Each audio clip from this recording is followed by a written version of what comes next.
रस्त्यावर तुटून पडले.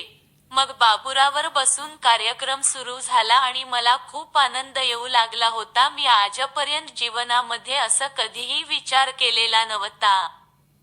नमस्कार मित्रांनो, तुमचे जेवण मराठी कथामध्ये स्वागत आहे. माझं नाव अंकिता आहे. माझं लग्न होऊन 6च महिने झाली होती आणि माझ्या नवऱ्याचा एक अपघात झाला. त्या अपघातामध्ये माझ्या नवऱ्याला चालता येत नव्हते आणि व्यवस्थित उठून बसता सुद्धा येत नव्हते. माझी हालत खूप खराब झाली होती. माझी रोज उठणारी आग आता माझी विझवणार या गोष्टीचा विचार डोक्यात येऊ लागला होता. लग्न झाल्यावर ती नवऱ्याची प्रत्येक गोष्ट मी ऐकायची. माझे नवऱ्यावरती खूप प्रेम होते. त्यामुळे नवरा जो सांगेल त्या गोष्टीला मी कधीच नाही असं म्हणायचे नाही.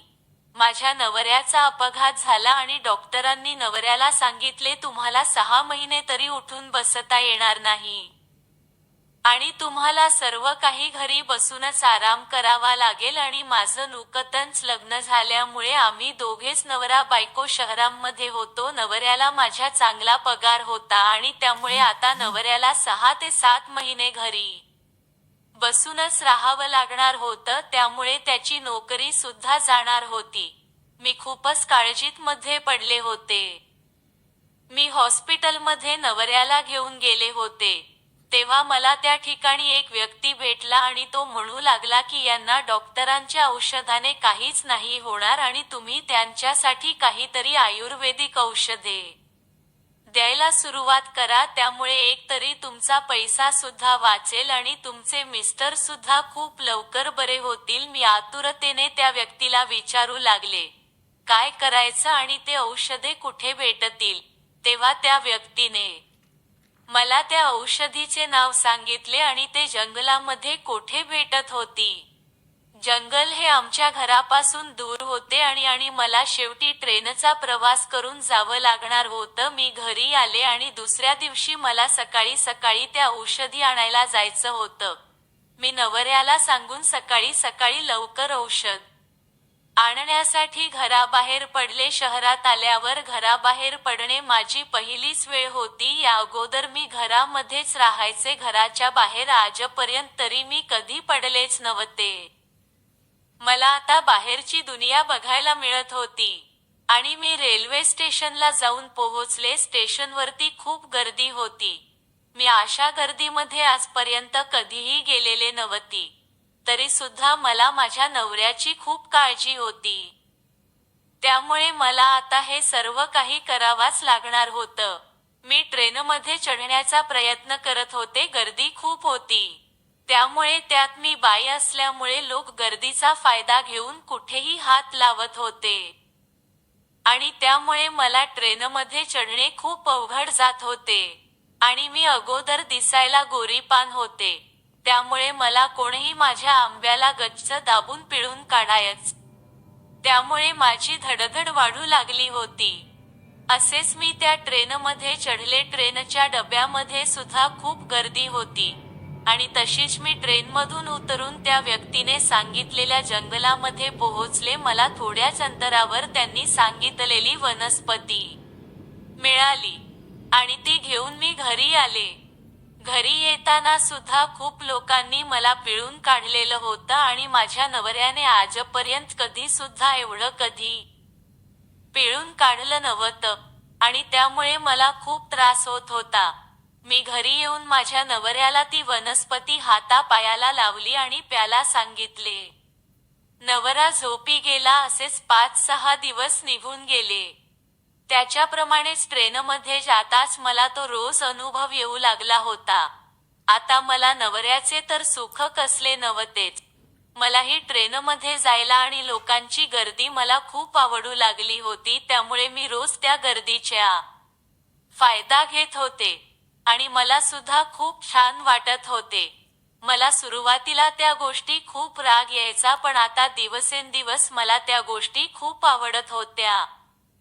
आता मी रोज ट्रेनमध्ये जात असताना फक्त लेडीज घालून जायचे. आतमध्ये काहीच नाही. वर सुद्धा टॉपच राहायचा. त्यामुळे मला नवऱ्याची भूक घरी तर मिळतच नव्हते.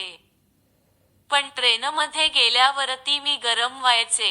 कधी कधी कोणी एवढे जोराने पकडून धरायचे, त्यामुळे माझ्या मागून सुद्धा मला खूप छान वाटायचे.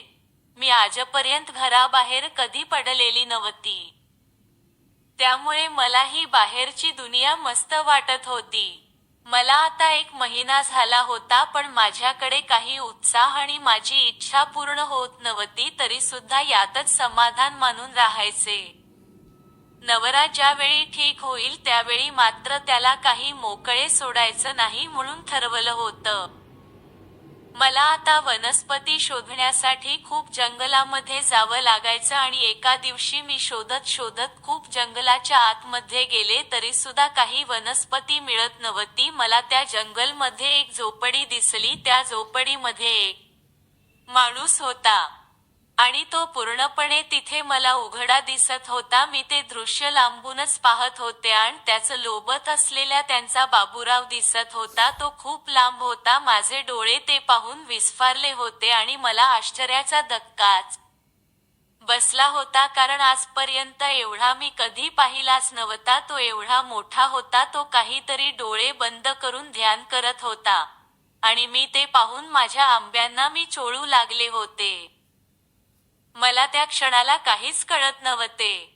मला असं वाटू लागलं होतं त्याच्या जवळ जावा आणि त्याला स्पर्श करावा. मला तो नंतर कधी भेटेल का नाही, इथपर्यंत मी ते पाहून आतुरलीसारखी झाली होती. माझं ते पाहूनच पाणी गळाला होता.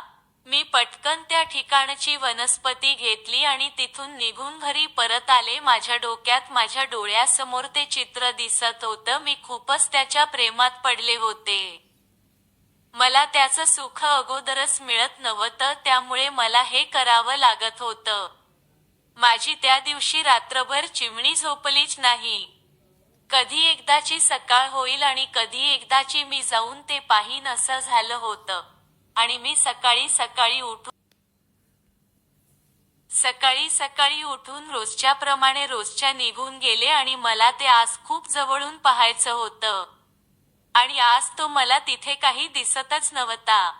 म्हणून मी तर पूर्ण झोपडीच्या जवळ गेले तेव्हा तो आत मला झोपलेला दिसला आणि तो त्या ठिकाणी उघडाच पडलेला होता. पण त्याचा बाबूराव मात्र जशाला तसा उभा होता. जणू काय तो दिवस रात्र असाच राहतो की काय असं वाटू लागलं होतं. आणि मी त्या ठिकाणी जाताच मला खूप हृदयात धडधडी वाढू लागली होती. माझ्या चिमणीला आता काहीतरी वेगळंच होतं. तिला ते पाहून आता राहवत नव्हतं म्हणून मी त्याला स्पर्श केला, पण मला त्या व्यक्तीने काहीच बोलले नाही आणि त्याने पाय सरसावले. मला समजलं होतं की त्या व्यक्तीला मी आले आहे हे कळालं आहे. त्याने पाय दूर करतात मी त्यावर तुटून पडले.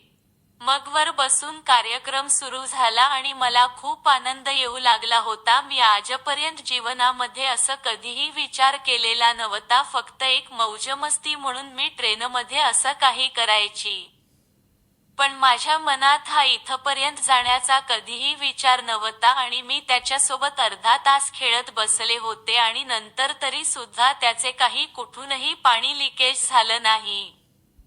मी घरी परत आले तेव्हा मी घरात जातेच तोपर्यंत मला घरात कोणाचे तरी पायाचे आवाज ऐकायला आले आणि माझ्या नवऱ्याच्या रूममध्ये मला कोणीतरी गेल्यासारखे मला वाटले. पण घरात मी नसताना दुसरे कोण येईल म्हणून मी आत रूम मध्ये गेले तर मला त्या ठिकाणी फक्त मला नवरा झोपलेला दिसला. पण माझ्या डोळ्यासमोर स्पष्ट दिसलं होतं की नवऱ्याच्या रूम मध्ये कोणीतरी गेला आहे.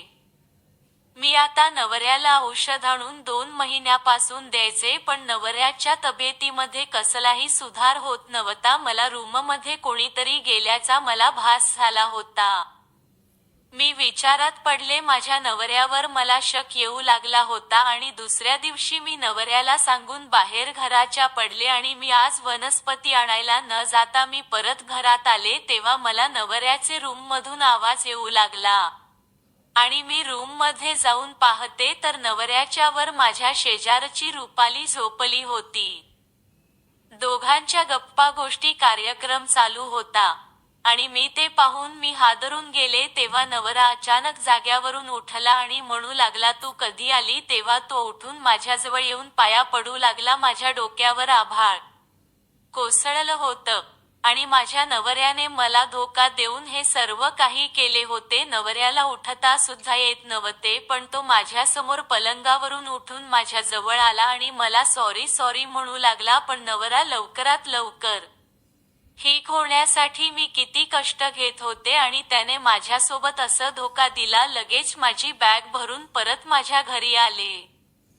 हे सर्व काही गोष्टी त्यांना सांगितल्या आणि माझ्या सासू सासरेने आम्हा दोघांनाही गावाकडे बोलावून घेतले आणि शहरात जाऊन राहायचं नाही म्हणून सांगितले. माझ्या नंतर लक्षात आलं की हे सर्व प्लॅन माझ्या नवऱ्याने त्या शेजारच्या रुपालीला भेटण्यासाठी केलेला होता. त्यानेच मला घराच्या बाहेर काढायला भाग पाडले आणि मी घराच्या बाहेर पडल्यावर ती त्या दोघांना आत घरामध्ये कार्यक्रम करायला सोबत जात होता. पण मी सुद्धा नवऱ्याच्या पाठीमागे असं काही कृत्य केलं होतं, त्यामुळे मलाही माझ्या नवऱ्याला माफ करण्यामध्ये भाग पडावं लागलं. तर मित्रांनो, तुम्हाला आजची कथा कशी वाटली? आवडली असेल तर लाईक करा, शेअर करा, चॅनलला सबस्क्राईब करा.